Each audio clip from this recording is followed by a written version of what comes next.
O presidente da Xunta inaugura a nova sede de Dan Ourense e reivindica o papel das entidades sociais na atención ás persoas con discapacidade. Apuntou ademais a necesidade da colaboración entre administracións para favorecer o traballo destas asociacións. Co gallo do Día Internacional do Síndrome de Down, Alfonso Rueda inaugurou esta mañá a nova sede de Down Ourense na cidade.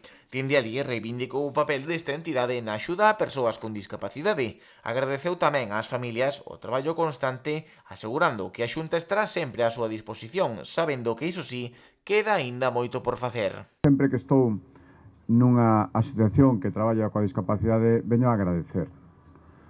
Por unha cuestión fundamental, porque sería imposible que estivéramos donde estamos, aquí en Ourense e en moitísimos sitios, porque afortunadamente hai moitas asociacións en Galicia que fan o labor que se fai aquí tamén, e o que se conseguiu, e decía a presidenta, o panorama que había hai 20 anos nada máis, que non é nada, según para que cousas, 20, 30 anos como moito, e o que agora afortunadamente cambiou moitísimo. E cousas que parecían impensables, que se pudera dispoñer a importancia dunhas instalacións dignas para poder facer cousas potentes.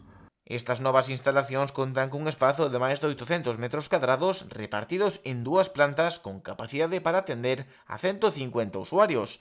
O novo emprazamento nace ante o aumento de beneficiarios da entidade que se incrementou nos últimos anos e que requería unha expansión para atender as necesidades.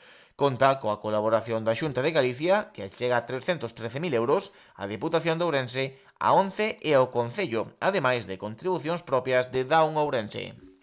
As administracións acompañamos os impulsos que se dan desde a xente que realmente coñece os problemas e as necesidades. E todo o que fixeron asociacións como esta foi estimularnos para que cumpríramos coa nosa obriga, porque non é outra cousa que a nosa obriga, pero se non tuviéramos ese estímulo, probablemente iríamos moito máis lentos para cumprir, insisto, coas nosas obrigas.